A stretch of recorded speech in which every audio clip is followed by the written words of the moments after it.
সংগ্রাম যারা বাতিলের সামনে কোনোদিন মাথা না করে দেয়নি আর মাথা নত করবে না।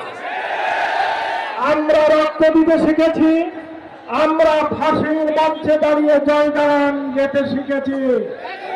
আমাদের নেতা মাওলানা মতিউর রহমান নিজামী এবং তার সাথীরা ফাঁসির দড়িতে চুম্বন করে প্রমাণ করেছেন মৃত্যুকে আমরা থরাই ডর করি না, আমরা ভয় করি না। জালেম যারা তোমরা শুনে নাও, তোমাদের জুলুমের দিন শেষ। তোমরা এ দেশ থেকে পালিয়ে চলে গেছো তোমাদের সেই দেশে।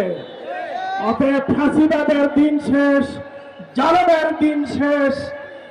এখন এই বাংলাদেশকে রক্ত দিয়ে, ত্যাগ দিয়ে, কোরবানি দিয়ে গড়ে তোলার সময় এসে গেছে জামাত ইসলামীর সামনে। আমাদের সম্মানিত আমির জামাত